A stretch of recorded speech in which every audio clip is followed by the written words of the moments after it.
So we will start this time relative motion module 02A। जो पहला topic अपन लेने वाले हैं वो है relative motion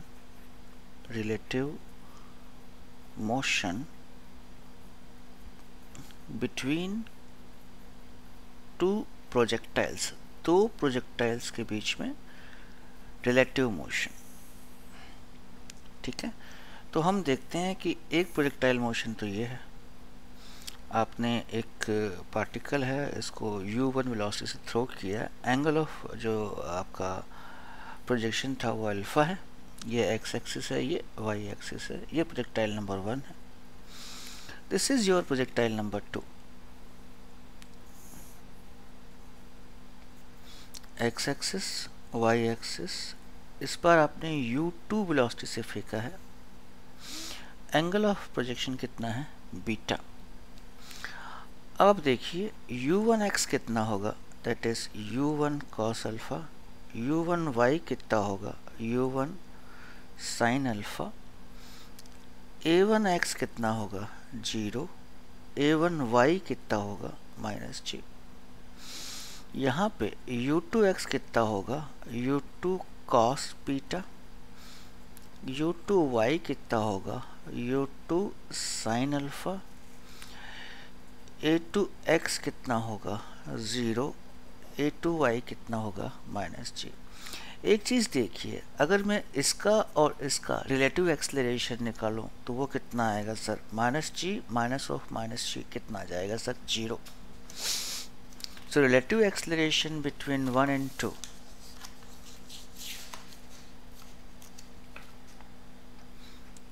so relative acceleration between 1 and 2, acceleration of 1 on 2 minus g minus of -g कितना आ गया सर 0। ठीक है, so relative acceleration between two projectiles is 0, so motion between two projectiles will be uniform। So relative motion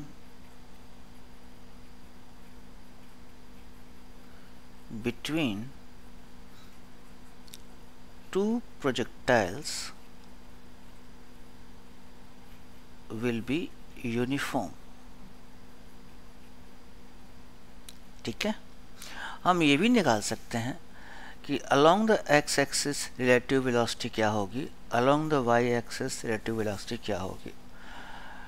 so u1 to x कितना होगा, ये होगा u1 cos alpha minus u2 cos beta, u1 to y कितना होगा u1 sin alpha minus u2 sin beta. क्योंकि जो motion है relative motion वो यूनिफॉर्म है, so relative motion between projectile 1 and 2 will B a straight line like this. ये origin होगा, ये एक्स एक्सिस होगी, ये क्या होगी सर वाई एक्स होगी, इस तरफ क्या होगी sir u1 to x velocity along the x axis, इस तरफ क्या होगी velocity along the y axis. So relative motion of 1 with respect to 2 will be a straight line with velocity u12. Acceleration of 1 with respect to 2 is what sir 0. So relative motion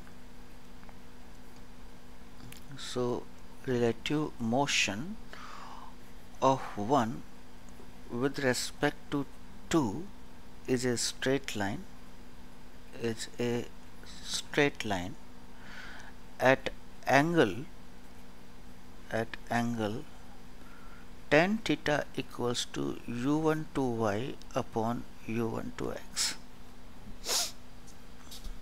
कुछ खास नहीं था, अगर हल्का सा अपन revise करने की कोशिश करें, एक प्रोजेक्टाइल ये लिया, दूसरा प्रोजेक्टाइल ये लिया, दोनों का u1x u1y a1x a1y निकाल लिया, u2x u2y a2x a2y निकाल लिया। दोनों का रिलेटिव एक्सेलरेशन निकाल के देखते हैं कितना आता है, 0। रिलेटिव एक्सेलरेशन 0 है। रिलेटिव मोशन कैसा होगा सर, यूनिफॉर्म होगा। मतलब अगर मैं एक प्रोजेक्टाइल से दूसरे प्रोजेक्टाइल को देखता हूँ या दूसरे प्रोजेक्टाइल से पहले प्रोजेक्टाइल को देखता हूँ तो उसका मोशन मुझे कैसा लगेगा सर, स्ट्रेट लाइन। ठीक है, like this.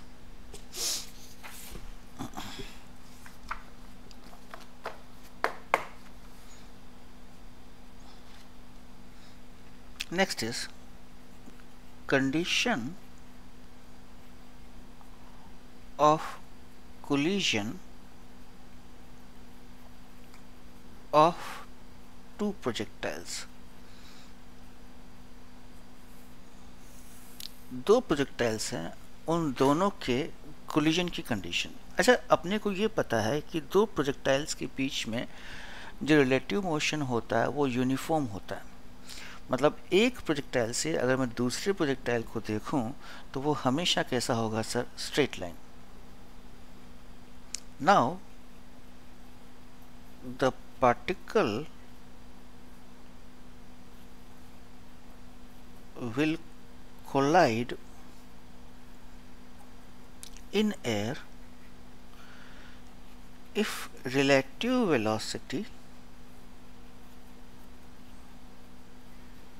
of projectile 1 with respect to 2 is along AB, or relative velocity of 2 with respect to 1 is along B ए। एक ही बात है, ए बी और बी ए, है ना। अभी क्लियर कर रहा हूँ मैं, समझाने की कोशिश कर रहा हूँ। लाइक दिस कि एक प्रोजेक्टाइल ये है और दूसरा प्रोजेक्टाइल ये है। ये ए है, ये क्या है सर, बी है। यहाँ से एक पार्टिकल थ्रो किया है u1 वेलोसिटी से, ये एंगल मैंने बोल दिया अल्फा 1 है। दूसरा पार्टिकल थ्रो किया है मैंने u2 वेलोसिटी से, ये एंगल मैंने बोल दिया कितना है सर, u2 है। ये डिस्टेंस कितनी है सर, s।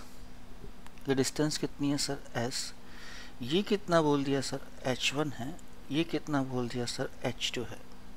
हमें पता है कि a12 कितना होगा, 0। a12 acceleration of 1 with respect to 2 will be 0। तो इन दोनों का जो मोशन होगा एक दूसरे के रेस्पेक्ट में, वो कैसा होगा सर, यूनिफॉर्म या straight line. This is what a, this is what b। A B को जोड़ दीजिए, दिस इज ए बी। ठीक है सर। इस तरफ क्या आएगा सर, u12x, इधर क्या आएगा सर, u12y, इधर क्या आएगा सर, u12। ये कितना है सर, अगेन h1, ये कितना है सर, अगेन h2। तो ये फोटो और ये फोटो एक ही बात है। तो प्रोजेक्टाइल 1 और प्रोजेक्टाइल 2 कोलाइड करेंगे अगर relative motion along line, sorry, अगर relative velocity along line A B है या अलोंग लाइन बी ए है। ये पहली कंडीशन है। ये क्या है सर, आपकी पहली कंडीशन है। ये एंगल कितना हो गया सर आपका, थीटा। ये एंगल कितना हो गया सर आपका, थीटा। ठीक है। अगर आप tan थीटा निकालना चाहें तो tan थीटा कितना हो जाएगा सर, tan थीटा हो जाएगा u12y अपॉन u12x। यहाँ पे u12y कितना होगा sir, u1 sine theta 1 minus u2 sine alpha ले लिया अपन, अल्फा 2 अपॉन ये कितना हो जाएगा, u1 cos theta 1 plus u1 cos alpha 1 plus u2 cos alpha 2। यहाँ प्लस आ गया, क्यों, एक वेलोसिटी इस तरफ होगी, एक वेलोसिटी इस तरफ होगी, माइनस ऑफ माइनस प्लस हो जाएगा।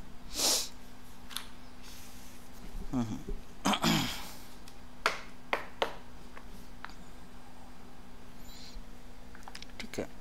एक चीज और, अगर दोनों प्रोजेक्टाइल इनिशियली सेम लेवल पे है तो कोलिजन की कंडीशन क्या होगी सर, कोलिजन की कंडीशन होगी u1 to y equals to 0। मतलब u1 sin alpha 1 must be equals to u2 sin alpha 2 if both the particle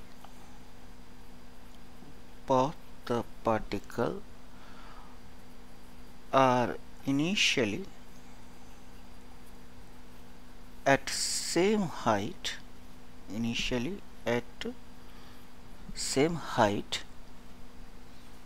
that is h1 equals to h2, then for collision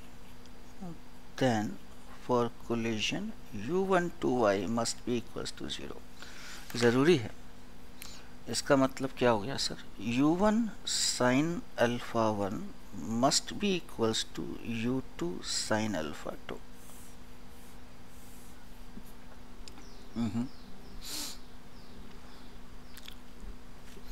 Now time of collision between two projectile 1 and 2. अभी देखिए acceleration तो है नहीं, मतलब motion कैसा होगा sir आपका? Uniform. Distance कितनी है? A B. वेलोसिटी कितनी है? u12. तो टाइम कितना लगेगा? A B upon u12. So t equals to ab upon that is u12, that is ab root of u12 x का whole square u12 y का whole square. This is the conditions of